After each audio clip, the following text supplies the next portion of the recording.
अस्सलाम student, this is Syed Fayad Ahmed Jilani. आज हम बात करेंगे मैन्युफैक्चरिंग अकाउंट पे, जो कि टॉपिक है ए लेवल अकाउंटिंग का अंडर पेपर 9706। बिस्मिल्लाहिर्रहमानिर्रहीम। सबसे पहले हम देखते हैं कि मैन्युफैक्चरिंग अकाउंटिंग करता कौन है, मैन्युफैक्चरिंग अकाउंट्स बनाता कौन है। Manufacturing account is prepared by the firm that is directly involve in the manufacturing of finish goods. वो फर्म, वो ऑर्गेनाइजेशन, वो कंपनीज जो डायरेक्टली खुद मैन्युफैक्चरिंग कर रही हैं, प्रोडक्शन कर रही हैं, वो मैन्युफैक्चरिंग अकाउंट्स बनाती हैं। If a firm actually produces the goods that they sell, then there will be no obvious purchases figure to include in the trading account. जाहिर सी बात है, अगर वो खुद प्रोड्यूस कर रही हैं तो वो कहीं और से परचेज नहीं कर रही होंगी, और ट्रेडिंग अकाउंट में, trading profit and loss account में जो परचेजेस की फिगर है वो नहीं आएगी, बल्कि उसकी जगह मैन्युफैक्चरिंग कॉस्ट की फिगर आएगी। The cost incurred in the production of goods will appear instead, and these will be calculated in a manufacturing account. Simple. चलें आगे बढ़ते हैं। और मैन्युफैक्चरिंग कॉस्ट, अच्छा, मैन्युफैक्चरिंग अकाउंट जो है वो दो चीज़ों से मिलकर बनता है, एक प्राइम कॉस्ट, एक ओवरहेड। इन दोनों को जब आप ऐड करते हैं तो मैन्युफैक्चरिंग कॉस्ट आती है। अब manufacturing cost, manufacturing account shows the cost of producing the goods that are sold during a accounting period. It is split in following sections. Prime cost यानी कि डायरेक्ट कॉस्ट, वो cost जो कि production level से की very होने से very करे, यानी कि प्रोडक्शन लेवल बढ़ गया तो वो कॉस्ट भी बढ़ जाएगी, प्रोडक्शन लेवल कम हो गया तो वो कॉस्ट भी कम हो जाएगी। जैसे कि आपका डायरेक्ट मटेरियल, डायरेक्ट लेबर और डायरेक्ट वेरिएबल ओवरहेड्स, ये वो अकाउंट्स हैं, वो एक्सपेंसेस हैं जो कि प्रोडक्शन लेवल के वेरी होने से वेरी करते हैं।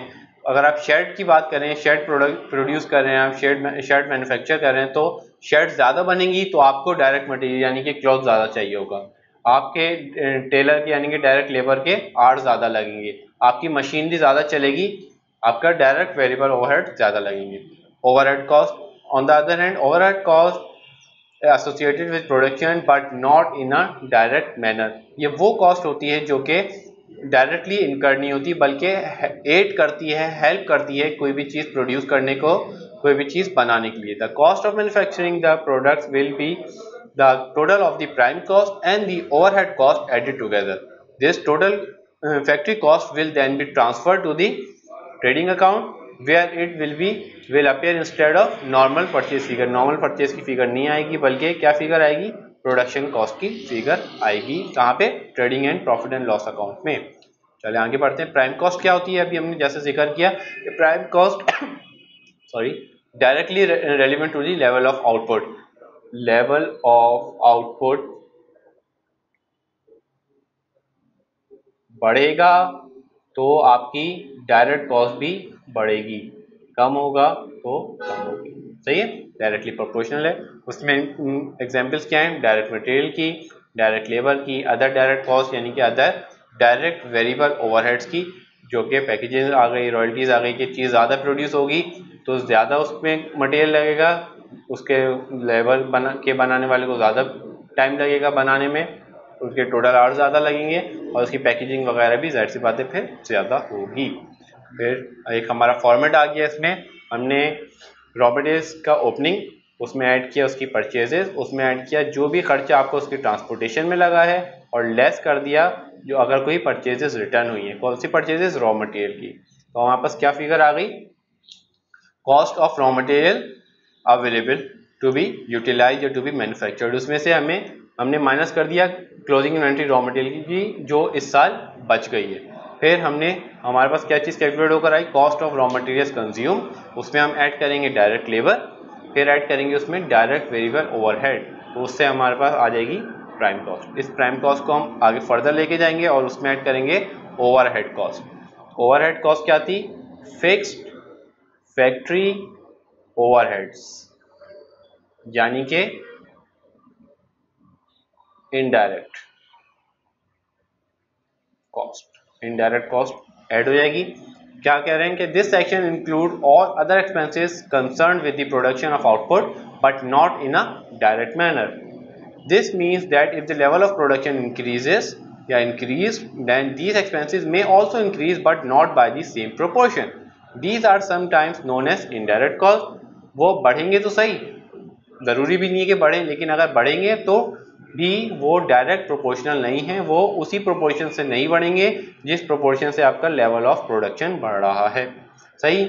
उसमें क्या चीज़ इंक्लूड होती है? फैक्ट्री रेंट, आपकी सिक्योरिटी गार्ड की सैलरीज या आपकी क्लीनिंग स्टाफ की सैलरीज, डेप्रिसिएशन, आपकी हीटिंग एंड लाइटिंग फैक्ट्री की, आपकी यूटिलिटी बिल्स वगैरह शामिल होते हैं। अब आपने ये जो फैक्ट्री ओवरहेड है ये किस में ऐड कर दिए? प्राइम कॉस्ट में। चलें इसका एक फॉर्मेट देखते हैं। प्राइम कॉस्ट आपकी आ गई, सारी डायरेक्ट कॉस्ट उसमें ऐड कर दिया आपने फैक्ट्री ओवरहेड। कौन कौन से? Depreciation, rent, wages of other staff, heating and lighting, admin expense, distribution expense, repair and maintenance. उसके बाद आपके पास क्या कैलकुलेट होकर आ गया? Cost of goods manufactured. Cost of goods manufactured जब आ जाएगा तो उस वक्त आप एक और भी चीज़ की एडजस्टमेंट करेंगे उसमें, और वो चीज़ होती है वो गुड्स जो कि पिछले साल इनकम्प्लीट थे और इस साल आपने कंप्लीट किए, और कुछ गुड्स ऐसे भी होंगे जो इस साल कंप्लीट होने से रह जाएंगे, वो आप अगले साल में कंप्लीट करोगे।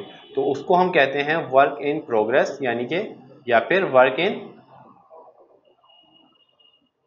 Process, incompleted goods. In accounting, a work in process account is an inventory account that includes goods that are in the process of being produced but not yet finished, अभी complete नहीं हुए हैं। This account represents the cost of resources used but not yet turned into completed product। सही है। Cost of goods manufactured जो आपके पास आया उसमें आपने इसकी एडजस्टमेंट पास की, और वो एडजस्टमेंट क्या है कि ओपनिंग इन्वेंट्री WIP का ऐड करेंगे और क्लोजिंग इन्वेंट्री लेस कर देंगे इसकी WIP की। तो आपके पास आ जाएगा cost of goods, cost of finished goods manufactured, total goods की। और ये वाले गुड्स कौन से? जो इसी साल स्टार्ट हुए बनना और इसी साल खत्म हो गए। ये वाले गुड्स क्या हैं? इसमें वो भी शामिल हैं जो कि लास्ट ईयर स्टार्ट हुए थे और इस साल कंप्लीट हुए हैं। चलिए आगे बढ़ते हैं। अब एक और भी चीज़ आती है, जब आप फैक्ट्री में गुड्स मैन्युफैक्चर कर लेते हो, आपके पास कॉस्ट आ जाती है, तो आप उसमें फैक्ट्री प्रॉफिट ऐड करके उसको कहाँ बेचते हो? ट्रेडिंग अकाउंट में। ठीक है। One of the main reasons why firms manufacture their own goods rather than purchasing them from another firm is that the goods can be manufactured at a lower cost than the purchase price from elsewhere। ठीक है, ये तो वजह बता दी कि manufacturing कोई भी company क्यों करती है। वो इस वजह से करती है कि बाहर से अगर खरीदेगी तो बाहर से जो दूसरा सप्लायर है वो आपको बेचते वक्त अपना ही प्रॉफिट एड ऑन करेगा, तो उससे बचने के लिए आप अपनी मैन्युफैक्चरिंग खुद करते हो ताकि आपको कॉस्ट कम पड़े। The difference between the cost of manufacture and the cost of bought in goods, यानी कि cost of goods transferred is known as factory profit or profit on manufacturing। Any factory profit will boost the overall profit for the firm, but it kept separate from the gross profit until the net profit has been calculated। Net profit calculate होने के बाद इसकी एक adjustment पास होती है, किसकी? Factory profit की भी और अनरियलाइज प्रॉफिट की भी। अनरियलाइज प्रॉफिट मैं बताता हूँ क्या होता है। अच्छा, any profit factory loss incurred should be kept separate until the net profit is calculated. वही बात हो गई, फैक्ट्री लॉस है या फैक्ट्री प्रॉफिट है तो आप उसकी एडजस्टमेंट पास करोगे। अच्छा, फैक्ट्री प्रॉफिट निकालने का क्या तरीकाकार है? Cost of goods finish goods manufactured आपको दी हुई होगी, उसमें आप ऐड कर दोगे कोई भी एक परसेंटेज आपको प्रोवाइड होगी क्वेश्चन में फैक्ट्री प्रॉफिट की, वो आप इस पे अप्लाई करोगे और ये आपका फैक्ट्री प्रॉफिट कैलकुलेट हो जाएगा। ये होने के बाद इसमें आप इसको ऐड कर लोगे तो आपके पास आ जाएगा cost of finish goods transferred. ये वो अमाउंट है जिसमें cost of manufacturing plus profit भी शामिल है। कौन सा प्रॉफिट? Factory profit. अच्छा, बात करते हैं अनरियलाइज प्रॉफिट की। अनरियलाइज प्रॉफिट क्या होता है? अनरियलाइज प्रॉफिट बेसिकली वो प्रॉफिट होता है जो कि स्टॉक में शामिल होता है। आपका प्रॉफिट जब तक रियलाइज नहीं होता, जब तक आपका सामान बिक नहीं जाता, और वो प्रॉफिट जो कि अभी स्टॉक में शामिल है वो आपका अनरियलाइज प्रॉफिट कहलाएगा।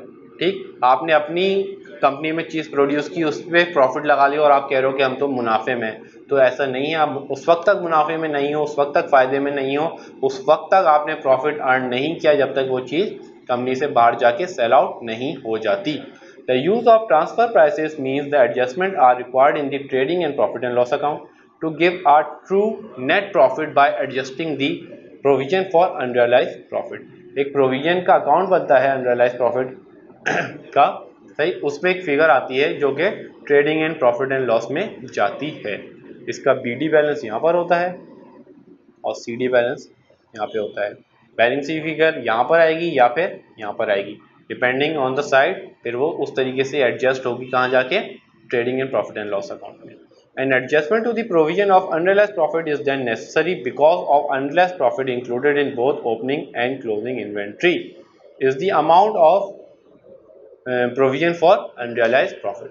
ये इस unrealized profit की प्रोविजन के अमाउंट की एडजस्टमेंट हम पास करेंगे। सही, एक हम पास पेपर देखते हैं जो कि आपके एग्जाम का ही है। उससे पहले हम एक बर्ड्स आई व्यू ले लेते हैं कि हमने क्या क्या चीज़ें इसमें इंक्लूड की हैं मैन्युफैक्चरिंग अकाउंट में। सबसे पहले हमने ओपनिंग किया से शुरू किया रॉ मटेरियल्स की, उसमें रॉ मटेरियल्स की परचेजेस ऐड की, उसमें से कैरेज ऐड किया, परचेजेस रिटर्न्स माइनस किए, तो आपके पास आ गया cost of raw materials to be consume. सही, ओवरऑल कॉस्ट आ गई। फिर उसमें से क्लोजिंग इन्वेंट्री माइनस कर दी रॉ मटेरियल की, यानी कि ये इन्वेंट्री अभी रॉ मटेरियल में ही पड़ी रह गई, ये फिनिश गुड्स में कन्वर्ट नहीं हुई। ठीक, cost of raw material consumed आ गया, उसमें आपने सारे डायरेक्ट अदर एक्सपेंसेस ऐड किए। फिर उस प्राइम कॉस्ट आ गई आपके पास, उसमें आपने सारे इनडायरेक्ट एक्सपेंसेस ऐड किए। ठीक है, फिर आपके पास आ गई कॉस्ट ऑफ गुड्स मैन्युफैक्चर्ड, उसमें आपने WIP की एडजस्टमेंट पास की। WIP की एडजस्टमेंट क्या है, opening inventory less closing inventory, जो भी आपकी फिगर आएगी नेगेटिव है पॉजिटिव है वो आप उसमें ऐड कर दोगे, तो आपके पास आ जाएगा cost of finish goods manufactured, उसमें आप फैक्ट्री प्रॉफिट ऐड करोगे तो आपके पास cost of goods cost transferred आ जाएगा। ठीक, पास्ट पेपर्स का क्वेश्चन पे चलते हैं। पास्ट पेपर्स का ये क्वेश्चन है, कॉम्प्रिहेंसिव क्वेश्चन है, इसमें सब चीज़ें कवर हो जाएंगी। आपको कह रहे हैं कि CLPLC is a manufacturing business, goods are transfer from factory at a fix percentage, revenue दिया हुआ है आपको, सारी चीज़ें दी हुई है, प्राइम कॉस्ट, फैक्ट्री ओवरहेड, आपको यहाँ पे वर्किंग प्रोग्रेस की ओपनिंग दी हुई है, फिनिश गुड्स की यहाँ पे आपको ओपनिंग दी हुई है, वर्किंग प्रोग्रेस की क्लोजिंग दी हुई है, फिनिश गुड्स की क्लोजिंग दी हुई है। ठीक, ये हमें सवाल में यूज़ करनी पड़ेगी। ये आपको प्रोवाइड कर दिया गया क्या, प्रोविजन फॉर अनरियलाइज्ड प्रॉफिट का अकाउंट। ठीक, total rent for the business was 1 lakh for the year, all of this had been included in the administrative expenses. Administrative expenses हमें कहाँ पे दिए हुए हैं, एडमिनिस्ट्रेटिव एक्सपेंसेस हमें दिए हुए हैं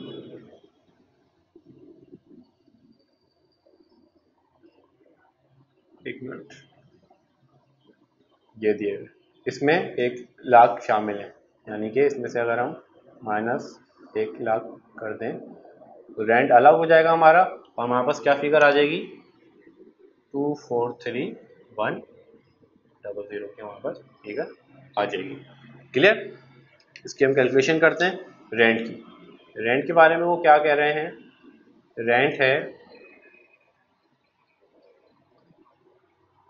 1 लाख का, 50% फैक्ट्री का है, कितना हो गया 25% किसका है, ऑफिसेस का है, और 25% किसका है आपका डिस्ट्रीब्यूशन सेंटर्स का। 50% अगर आप यहाँ से निकाल लो तो 50,000, 25,000 और ये भी 25,000।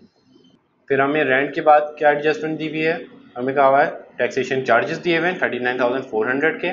उसके बाद हमसे रिक्वायरमेंट क्या की गई है, calculate the percentage of factory profit. Factory profit की परसेंटेज हम कैसे निकालेंगे, देखिए ये जो प्रोविजन का अकाउंट हमें दिया हुआ है ये फैक्ट्री प्रॉफिट है बेसिकली। ठीक, फैक्ट्री प्रॉफिट की ओपनिंग, फैक्ट्री प्रॉफिट की क्लोजिंग, जो डिफरेंस आया वो आपका इनकम स्टेटमेंट में जाएगा। अब हमें निकालना है, ए पार्ट हम यहीं पे सॉल्व कर देते हैं, फैक्ट्री प्रॉफिट की परसेंटेज।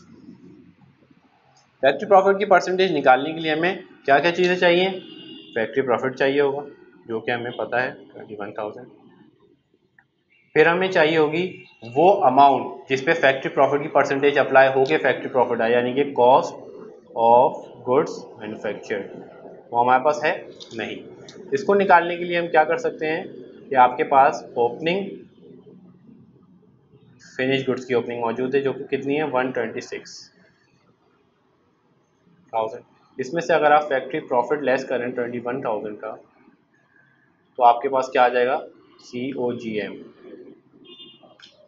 ठीक, तो फॉर्मूला क्या बन गया, 21 divided by 126 minus 21 multiply by 100, आपके पास फैक्ट्री प्रॉफिट कैलकुलेट होकर आ गया 20%। क्लियर? चलिए मूविंग फॉरवर्ड, अब हमारे पास कहा गया कि prepare the manufacturing account for the year ended 31 December 2017 in as much detail as possible. तो हम इसका सॉल्यूशन की तरफ बढ़ते हैं। इसका सॉल्यूशन हमारे पास कैलकुलेटेड है, हमने कैलकुलेट किया है। क्या हम देख लेते हैं। एक प्राइम कॉस्ट हमें दी हुई थी, प्राइम कॉस्ट 780 आ गई हमारे पास, जो कि सवाल में हमें प्रोवाइड की गई है। कहाँ गई? Prime cost 780। फिर हमारे पास दूसरी चीज़ है, प्राइम कॉस्ट में से हम ऐड करते थे factory overheads. Factory overheads 202, factory overheads कहाँ से आए? हमारे पास सवाल में फैक्ट्री ओवरहेड्स मौजूद हैं, उसमें हमने रेंट की पर जो अमाउंट है वो ऐड कर दी। रेंट की अमाउंट हमारे पास कितनी आई थी? 50,000। सही। सवाल में हमारे पास कितने फैक्ट्री ओवरहेड्स मौजूद है? 152,000। तो टोटल हमारे पास कितनी हो गई? 202,000। क्लियर? फैक्ट्री ओवरहेड्स आ गए हमारे पास। फैक्ट्री ओवरहेड आने के बाद हम एडजस्टमेंट पास करते थे एक वर्किंग प्रोग्रेस की। वर्किंग प्रोग्रेस बोलें या वर्किंग प्रोसेस बोलें, उसमें हम क्या करते थे? जो अभी हमने ऊपर सीखा कि ओपनिंग उसकी ऐड करते थे और क्लोजिंग लेस करते थे। तो अमाउंट आ गई हमारे पास -8,000। तो 9,82,000 माइनस 8,000, हमारे पास factory cost of finish goods आ गई 9,74,000। इसको आप फैक्ट्री कॉस्ट भी कह सकते हैं और आप इसको cost of goods finish goods manufactured भी कह सकते हैं। उसमें आपने फैक्ट्री प्रॉफिट ऐड किया 20%। किसका 20%? 9,74,000 का 20%। ठीक, तो वो आ गया 194,800। तो आपके पास ट्रांसफर प्राइस क्या आ गई या ट्रांसफर कॉस्ट क्या आ गई? 1168,800। क्लियर? चले दूसरी रिक्वायरमेंट पे चलते हैं। हमसे दूसरी रिक्वायरमेंट क्या मांगी गई है? दूसरी रिक्वायरमेंट कह रहे हैं कि prepare income statement for the year ended 31 December 2017, यानी कि मैन्युफैक्चरिंग अकाउंट के बाद वाली चीज़। इनकम स्टेटमेंट अब हमें बनाना है। इनकम स्टेटमेंट बनाने के लिए हम कहाँ से शुरू करेंगे? हम शुरू करेंगे रेवेन्यू से। वही सिंपल जो हम इनकम स्टेटमेंट जो जनरल क्वेश्चंस में बनाते हैं ट्रेडिंग प्रॉफिट एंड लॉस में, उसी तरीके से बनेगा। फ़र्क क्या है? परचेजेस की जगह हमारे पास क्या अमाउंट आ जाएगी? वो अमाउंट जो कि हमने कहाँ पे कैलकुलेट की है? मैन्युफैक्चरिंग अकाउंट पे। क्लियर? प्लस हमें दो चीज़ें और करनी पड़ेंगी, दो एडिशनल चीज़ें। क्या क्या? फैक्ट्री प्रॉफिट की एडजस्टमेंट और प्रोविजन फॉर अनरियलाइज्ड प्रॉफिट की एडजस्टमेंट। क्लियर? चलिए आगे बढ़ते हैं। इनकम स्टेटमेंट स्टार्ट कर रहे हैं। इनकम स्टेटमेंट में हमें प्रोवाइडेड है रेवेन्यू, इतना ही प्रोवाइड था 1,820,000। फिर हमने उसमें ऐड कर दिया क्या? ओपनिंग इन्वेंट्री किसकी? फिनिश गुड्स की, जो कि हमें प्रोवाइडेड है। उसमें हमने ट्रांसफ़र फ्रॉम मैन्युफैक्चरिंग अकाउंट, ये वाली जो हमने अभी कैलकुलेट की है। ठीक है,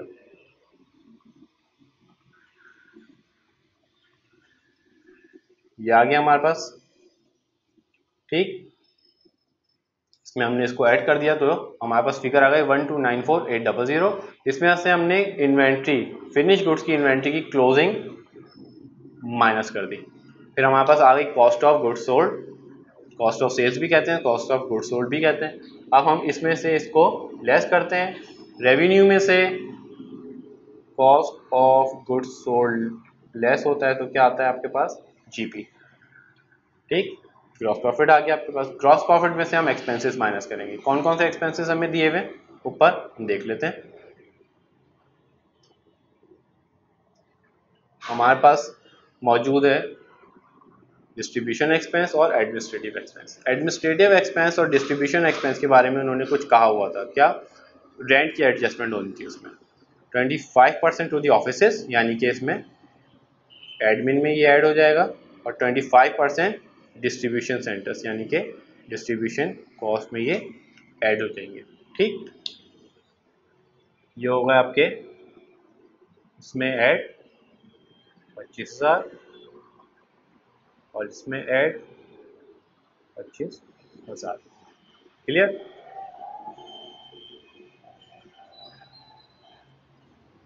283,800 प्लस 25,000 और 343,100 को हमने देखा था कि इसकी वैल्यू रेंट के 1 लाख माइनस होने से क्या हो गई थी 243,100 और उसमें हम 25,000 ऐड कर देंगे। तो क्या फिगर्स आ गई हमारे पास डिस्ट्रीब्यूशन की और एडमिन की? हमारे पास फिगर्स आ गई डिस्ट्रीब्यूशन की 308 और एडमिन की आ गई 268,100। ठीक, यह हमारे पास प्रॉफिट कैलकुलेट हो गया। अब हम नेट प्रॉफिट की तरफ जब बढ़ रहे हैं तो हमने क्या देखा था कि हमें दो एडजस्टमेंट्स करनी है, फैक्ट्री प्रॉफिट की और प्रोविजन फॉर अनरियलाइज्ड प्रॉफिट की। प्रोविजन फॉर अनरियलाइज्ड प्रॉफिट की फिगर 5,000 हमें सवाल में गिवन है। वो कहाँ पे है? जो हमें अकाउंट दिया हुआ था जिसकी बात मैंने आपसे पहले की, वो ये। ठीक, अगर तो हमारे पास डेबिट साइड में बैलेंसिंग फिगर आती है तो हम ऐड करेंगे ट्रेडिंग लॉस में, अगर हमारे पास क्रेडिट साइड में बैलेंसिंग फिगर आती है तो हम ट्रेडिंग अकाउंट में, trading profit and loss account में वो फिगर लेस करेंगे। क्लियर? अच्छा, आगे आ जाए, फिर बात करते हैं हम। यहाँ तक क्लियर हो गया आपको? ठीक, ये ऐड हो गई। फिर बात करते हैं हम फैक्ट्री प्रॉफिट की। फैक्ट्री प्रॉफिट 194,800 यहाँ पे ऐड क्यों किया? देखिए, cost of goods sold calculate करते वक्त हमने फैक्ट्री प्रॉफिट जो था ये वो वहाँ से लेस किया था। सही, ये वो प्रॉफिट है जो कि कंपनी एज अ होल कमा रही होगी, भले ही अपनी कॉस्ट ऑफ गुड्स मैन्युफैक्चर्ड में ऐड करके वो आउटलेट पे ट्रांसफर प्राइस में लगा के भेजे या वो बाद में क्या कहते हैं सेल्स प्राइस में लगाए। ठीक है, तो वो एज अ होल कंपनी के पास आ रहा है पैसा, तो ये वहाँ पे जो कॉस्ट ऑफ गुड्स सोल्ड में लेस हुआ था तो इस वजह से हम यहाँ पे इसको ऐड बैक कर लेंगे। ठीक, तो ये आ गया हमारे पास प्रॉफिट फ्रॉम ऑपरेशंस। हमें फाइनेंस चार्जेस गिवन है, कोई इंटरेस्ट वगैरह वो हमने लेस किया। फिर हमारे पास आ गया प्रॉफिट बिफोर टैक्सेशन, यानी कि profit before tax, earning before tax. उसके बाद हमने टैक्सी फिगर जो कि हमें पॉइंट नंबर 3 में गिवन है वो लेस की, तो हमारे पास आ गया profit for the year. Clear? कोई कंफ्यूजन? बिल्कुल ईजी है। चलिए अब इसके अगले उस पर चलते हैं, रिक्वायरमेंट पे। अगली रिक्वायरमेंट क्या कह रही है? अगली रिक्वायरमेंट कह रही है कि एडवाइज द डायरेक्टर्स वेदर और not they should take this opportunity. कौन सी अपॉर्चुनिटी? ये वाली कि CLPLC has the opportunity to buy in the finished goods at a cost of 5% lower than the cost of each unit it manufactured। उसको एक नया supplier मिल गया है और वो सामान 5% कम में दे रहा है कि जितनी उसकी कॉस्ट आती है, तो क्या वो अपॉर्चुनिटी ले या ना ले? इसके लिए हमें मल्टीपल फैक्टर्स देखने पड़ेंगे, और वो फैक्टर सबसे पहला आपकी जो रिक्वायर्ड क्वांटिटी है वो फुलफिल हो रही है, यानी कि अगर आपको 1 लाख यूनिट्स चाहिए तो वो सप्लायर आपको 1 लाख यूनिट्स हर इंटरवल पे, हर पीरियोडिक इंटरवल पे आपको प्रोवाइड कर देगा। दूसरी चीज़, क्या उसकी क्वालिटी मैच्ड है? जो आपको ए क्वालिटी के प्रोडक्ट चाहिए, क्या वो quality A quality product provide कर सकेगा आपको? तीसरी चीज़, क्या वो जो उसकी प्राइस है वो इंश्योर्ड है? ये तो नहीं है कि अभी 5% कम पे दे रहा है, आगे आने वाले साल में वो 10% महंगा कर दे। फिर जो आपकी फिक्स्ड ओवरहेड्स हैं उनका क्या होगा? यानी कि अगर आपकी फैक्ट्री है, उसका रेंट है, अगर आपकी फैक्ट्री फिर तो फारिग हो जाएगी, फारिग इन सेंस उसमें प्रोडक्शन नहीं हो रही होगी, तो आप उसका यूटिलाइजेशन क्या करेंगे? फिर एम्प्लॉयज़, आपके एम्प्लॉयज़ कहाँ जाएंगे? रिडंडेंट होंगे, उनको आपको कोई पेमेंट करने के बाद रिडंडेंट करना पड़ेगा या आप उनको कहीं और यूटिलाइज कर लेंगे। अगर तो ये सारे फैक्टर्स, अगर ये सारे फैक्टर्स आपके पॉजिटिव इम्पैक्ट दे रहे हैं आपको, आपकी पॉजिटिव साइड पे हैं, यानी कि जो क्वांटिटी रिक्वायर्ड है वो भी फुलफिल कर रहा है वो सप्लायर, क्वालिटी भी फुलफिल कर रहा है, प्राइस भी वो कम रखेगा, आपने सोच लिया कि फिक्स ओवरहेड्स का यानी कि फैक्ट्री का क्या करना है, यूटिलाइजेशन आपको समझ में आ गई, आप रेंट पे दे देंगे फर्दर या कुछ करेंगे और एम्प्लॉयज़ आपकी यूटिलाइज हो जाएंगे, तब तो आपको ये अपॉर्चुनिटी अवेल करनी चाहिए, अदरवाइज नहीं करनी चाहिए। अगली requirement, state what is meant by prime cost. कि प्राइम कॉस्ट क्या होती है? Prime cost total direct cost, सारी डायरेक्ट कॉस्ट जो होती हैं वो प्राइम कॉस्ट कहलाती हैं, यानी कि सारी एडेड होके एड ऑन होके। State one example of the cost which would be included in prime cost, यानी कि उसकी एग्जांपल चाहिए raw material, direct labour. State one example of a cost which would be included in factory overhead, factory का rent, depreciation, कोई सी आप example लिख सकते हैं। क्लियर? देख लेते हैं इसके सॉल्यूशन क्या।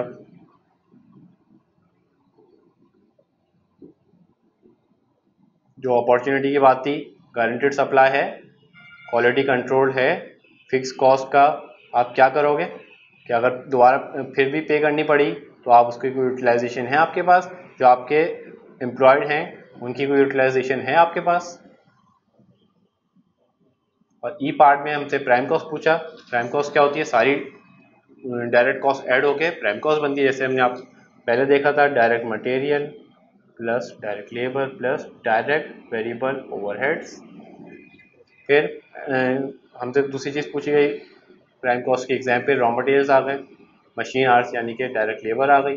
फिर हमसे फैक्ट्री ओवरहेड की एग्जाम्पल पूछी गई तो डेप्रिसिएशन आ गया, सुपरवाइज़र की सैलरी आ गई और आपके सिक्योरिटी की सैलरी आ गई, फैक्ट्री का रेंट आ गया, फैक्ट्री की इंश्योरेंस आ गई। ये सब चीज़ें काम में इंक्लूड हो जाएंगी फैक्ट्री ओवरहेड में। आज का टॉपिक हमारा ख़त्म हुआ। आप लोगों को उम्मीद है समझ में आया होगा। अल्लाह हाफिज़।